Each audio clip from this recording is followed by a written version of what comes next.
Okay, so we have discussed that enzymes having the site other than the active site, which is called as allosteric site other than active site. एन्झाइम्सला active site वगळता एक दुसरी site आपल्याकडे present असते, त्या साइटला म्हटलं आपण ऍक्टिव्ह साइट. आता ॲलोस्टेरिक साइट ऍक्टिव्ह साइटचं फंक्शन काय आहे? बरं एन्झाइमने अशी का बरं एक साइट ठेवली की त्याला बाबा सबस्ट्रेट बाइंडिंगला एक साइट आपल्याला, एक दुसरी पण साइट आपल्याला गरजेची लागेल, असं का बरं केलं त्याने? की allosteric site having the regulatory function, याच्याकडे काय असतं? रेग्युलेटरी फंक्शन एक असतं. रेग्युलेटरी फंक्शन म्हणजे काय? एक तर इथे ॲलोस्टेरिक इनिबिटर बाइंड होऊ शकतात किंवा अशा कोणत्या ॲलोस्टेटिक साइट असतात की जिथे ॲक्टिव्हेटर्स बाइंड होऊ शकतात. आता इनिबिटर्स म्हणजे काय? इनिबिटर म्हणजे इनिबिट करणारा, त्या एन्झाइमची ॲक्टिव्हिटी सप्रेस करणारा. आता ॲलोस्टेरिक साइटवरती इनिबिटर बाइंड झाल्यानंतर काय होतं की त्या एन्झाइम्समध्ये काहीतरी कन्फर्मेशन चेंज होतात आणि ते कन्फर्मेशन चेंजेस झाल्यामुळे काय होतं, की त्या एन्झाइमची ॲक्टिव्हिटी, त्या कन्फर्मेशन चेंज झाल्यामुळे त्या एन्झाइमची ॲक्टिव्हिटी सप्रेस होते. आता इथे तुम्हाला दिसत असेल, की हा जो आपला सबस्ट्रेट आहे, याचं कन्फर्मेशन ॲक्टिव्ह साइटशी आहे.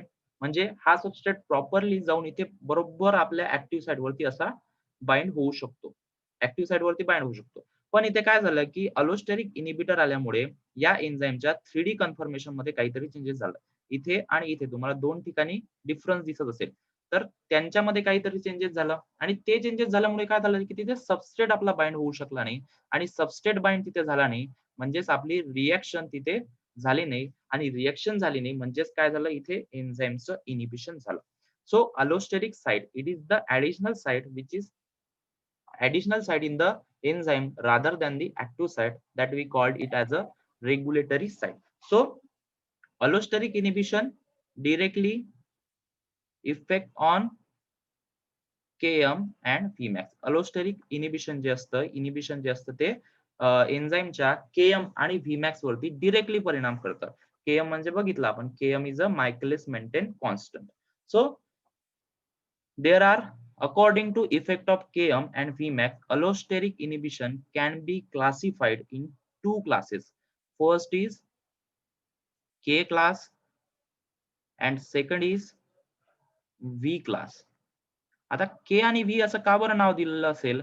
K म्हणजे Km, मायकेलिस मेंटेन कॉन्स्टंट. मग इथे काय झालं असेल? This effector, this allosteric effector changes Km but not Vmax. म्हणजे काय करतं हे? Km ला चेंजेस करतं. मग Km, आता तुम्हाला माहिती आहे Km कशाशी रिलेटेड आहे? सबस्ट्रेट आणि एन्झाइमच्या अफिनिटीशी. Km is irreversibly proportional to the affinity. म्हणजे Km काय होईल इथे? इन्क्रीज होईल की डिक्रीज होईल?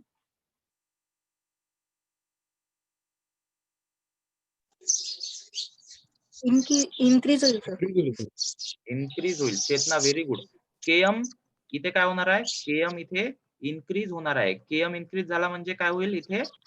अफिनिटी, एन्झाइम आणि सबस्ट्रेटची अफिनिटी काय होईल इथे? डिक्रीज होईल because they are irreversibly proportional.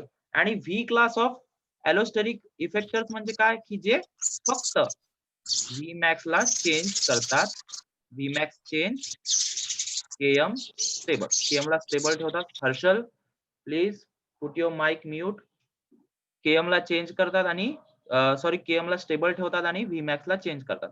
म्हणजेच इथे V class of enzyme Vmax काय करेल? इन्क्रीज करेल की डिक्रीज करेल? मॅक्सिमम व्हेलॉसिटी इन्क्रीज करेल की डिक्रीज करेल? डिक्रीज. डिक्रीज करेल. व्हेरी गुड आरती. म्हणजेच इथे काय होईल? Vmax आपली व्हेलॉसिटी काय होईल इथे? डिक्रीज होणार आहे. का बरं असं झालं? कारण की तिथे एन्झाइमचं इनिबिशन आपलं झालेलं आहे. त्यानंतर बघूया ॲक्टिव्हेशन ऑफ लॅटंट एन्झाइम. आता लॅटंट एन्झाइम म्हणजे काय? की लॅटंट एन्झाइम असे एन्झाइम्स असतात की जे इनएक्टिव्ह स्टेटमध्ये असतात. The enzymes which are inactive, latent enzymes are inactive enzymes. Inactive enzymes असे एन्झाइम्स असतात. आता हे इनएक्टिव्ह एन्झाइम्स यालाच प्रो एन्झाइम म्हणजे एन्झाइम तयार व्हायच्या सुरुवातीचे प्रो एन्झाइम्स किंवा झायमोजन्स याला म्हणतात. आणि या प्रो एन्झाइम्स किंवा झायमोजन्स मध्ये काहीतरी इथे कोव्हॅलंट मॉडिफिकेशन होतं, कोव्हॅलंट मॉडिफिकेशन, आणि हे कोव्हॅलंट मॉडिफिकेशन झाल्यामुळे pro enzyme converted into the active enzyme, enzyme in the active form. आता हे कसं काय होतं, कोव्हॅलंट मॉडिफिकेशन कसं काय होतं? समजा आपल्याकडे एखादा काहीतरी एन्झाइम प्रेझेंट आहे, आपण एक एन्झाइम कन्सिडर करू, that is chymotrypsinogen. Chymotrypsinogen present in the stomach, stomach मध्ये प्रेझेंट असतो, जो पेप्टाइड ब्रेक करण्यासाठी एका पेप्टाइड ब्रेक करणारा एक एन्झाइम प्रेझेंट असतो. समजा एक कन्सिडर केला आपण, दिस इज अवर एन्झाइम कायमोट्रिप्सिनोजेन. जे इनिशियल इनॅक्टिव्ह एन्झाइम्स असतात त्यांना शेवटी जेन लावतात. Chymotrypsinogen is an inactive form, and this chymotrypsinogen we have to convert it into the active form, that is chymotrypsin. So chymotrypsinogen is an inactive form and chymotrypsin is an active form. आता या active form मध्ये काय झालं, inactive form पासून तर active form करत असताना यांच्यामध्ये काहीतरी कोव्हॅलंट मॉडिफिकेशन झाले. असे मॉडिफिकेशन्स की जे त्या स्पेसिफिक प्रोटीन मध्ये कन्फर्मेशनल चेंज आणतात आणि कन्फर्मेशनल चेंज झाल्यानंतर प्रयत्न करतात की ते मॉडिफिकेशन त्या एन्झाइम्स मध्ये, त्या प्रोटीन मध्ये फिक्स झाले पाहिजे. याने काय केलं की कायमोट्रिप्सिनोजेन पासून, इनॅक्टिव्ह एन्झाइम पासून ऍक्टिव्ह एन्झाइम करण्यासाठी यांनी काहीतरी त्यांच्या पेप्टाइडला ब्रेक केलं. म्हणजे त्यांचं पेप्टाइडचा ब्रेक झाल्यामुळे काय झालं की हा काहीतरी स्पेसिफिक आपल्या ऍक्टिव्ह फॉर्म मध्ये आला आणि तिथे कोव्हॅलंट मॉडिफिकेशन झालं आणि कायमोट्रिप्सिनोजन ऍक्टिव्ह फॉर्म मध्ये आला. It is converted into the chymotrypsin. म्हणजेच लॅटंट एन्झाइमला आपण काय केलं, इनऍक्टिव्ह एन्झाइम्सला ऍक्टिव्ह एन्झाइम्स मध्ये कन्व्हर्शन केलं. This activation of latent enzymes are also the interconvertible phosphorylation, dephosphorylation किंवा ऑक्सिडेशन चा मीन्सचा यूज करून आपण काय करू शकतो, जी काही ऍक्टिव्हेटेड एन्झाइम्स आहेत त्याला पुन्हा आपण रिऍक्टिव्हेट आपण करू शकतो. सो अशा पद्धतीचे आपल्याला मॉडिफिकेशन्स आपण तिथे स्टडी केले. सो आता आपण नेक्स्ट बघूया याची theory. So latent enzymes are latent enzymes are also called as inactive enzymes. They are inactive enzymes. Some enzymes are synthesized as proenzymes or zymogens. म्हणजे inactive enzymes आपण proenzymes किंवा zymogens सुद्धा म्हणू शकतो. Which is activated by some modifications in it. त्यांच्यामध्ये काहीतरी modifications होतं, covalently modified by breakdown of one or more peptide. म्हणजे एक किंवा जास्त पेप्टाइड पासून त्यांचं ब्रेकडाऊन होतं. Example, chymotrypsinogen, pepsinogen, plasminogens are converted to active form, that is chymotrypsin, pepsin, plasmin. These enzymes can be interconvertible depending upon their need. जेव्हा त्यांची गरज नसते त्यांना पुन्हा इनॅक्टिव्ह स्टेट मध्ये आपण पाठवू शकतो. सो अशा पद्धतीचं आपण मॉडिफिकेशन्स आपले इथे स्टडी केले. त्यानंतर बघूया compartmentation of metabolic pathway. Metabolic pathway मध्ये आपल्याला स्टडी केलं होतं आपण की various metabolic pathway various cell organelle मध्ये चालतात. आता तुम्हाला एक एक्झाम्पल आपण स्टडी करूया, की आपण स्टडी करूया fatty acid metabolism. Fatty acid metabolism समजा आपल्याला स्टडी करायचं. फॅटी ऍसिड मेटाबॉलिझम मध्ये आपल्याला फॅटी ऍसिड सिंथेसिस करावं लागेल, फॅटी ऍसिड सिंथेसिस, त्यानंतर फॅटी ऍसिड ब्रेकडाऊन. आता तुम्हाला माहिती आहे मेटाबॉलिझम मध्ये कॅटाबॉलिझम आणि एनाबॉलिझम या दोन्ही प्रोसेस येईल, पण फॅटी ऍसिड सिंथेसिस ही प्रोसेस आहे, ही प्रोसेस चालते सायटोसॉल मध्ये. Fatty acid breakdown, that is beta oxidation of fatty acid takes place in the mitochondria. ही प्रोसेस चालते मायटोकॉन्ड्रिया मध्ये. आता या दोघांच्या प्रोसेस, या दोन प्रोसेस एकाच ठिकाणी का बरं नाही चालल्या? कारण की सायटोसॉल मध्ये कशासाठी एन्झाइम रिक्वायर्ड होते, फॅटी ऍसिड सिंथेसिस साठी रिक्वायर्ड असलेले एन्झाइम सायटोसॉल्स मध्ये प्रेझेंट होते.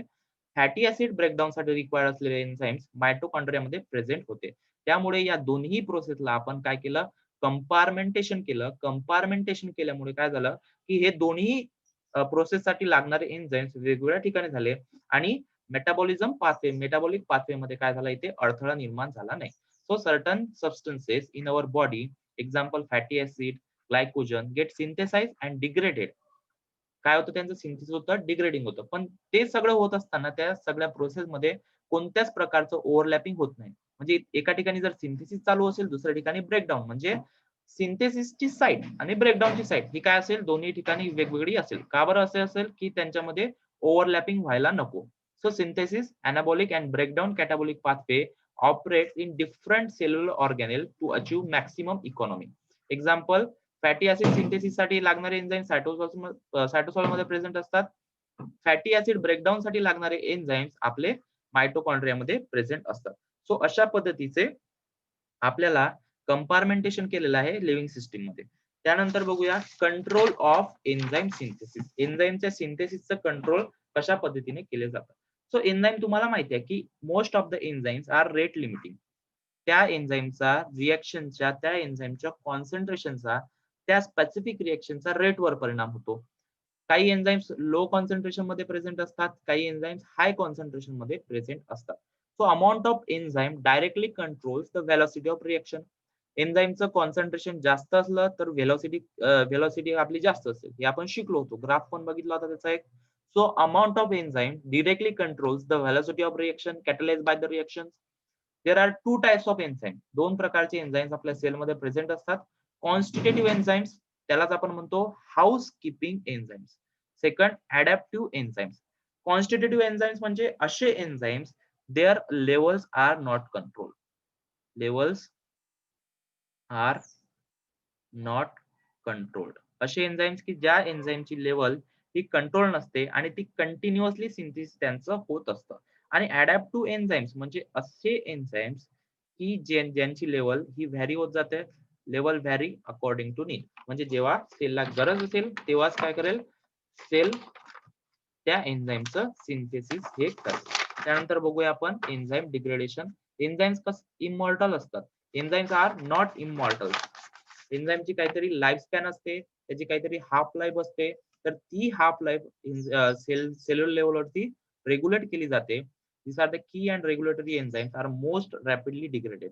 सगळ्यात महत्वाचे जे एन्झाईम्स असतात, जे रेग्युलेटरी फंक्शन मध्ये करतात, ते त्यांची हाफ लाईफ सगळ्यात कमी असते आणि त्यांचं सिंथेसिस आणि डिग्रेडेशन ही खूप रॅपिड होते, खूप फास्ट होते.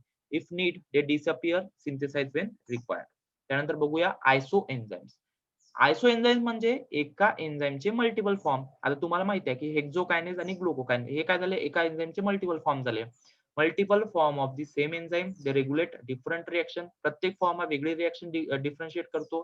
प्रत्येक फॉर्मचं केएम व्हॅल्यू आणि व्हीमॅक्स व्हॅल्यू हे डिफरंट असते. त्यामुळे त्यांची ऍक्टिव्हिटी सुद्धा हे डिफरंट असते. So it regulate the different reaction. It is having the multiple form of same enzyme. Many isoenzymes are tissue specific. काही आयसो एन्झाईम टिश्यू स्पेसिफिक असतात. लाईक ग्लुकोकायनेज आणि हेक्झोकायनेजचं एक्झाम्पल आपण बघितलं होतं. सो एक सिंपलसा आपण टॉपिक बघितला की एन्झाईमचं रेग्युलेशन हे लिव्हिंग ऑर्गॅनिझम मध्ये कशा पद्धतीने होत असते. पुढच्या लेक्चर मध्ये आपण स्टार्ट करूया लिपिड मेटाबॉलिझम बद्दल. Unit number 2 lipid metabolism.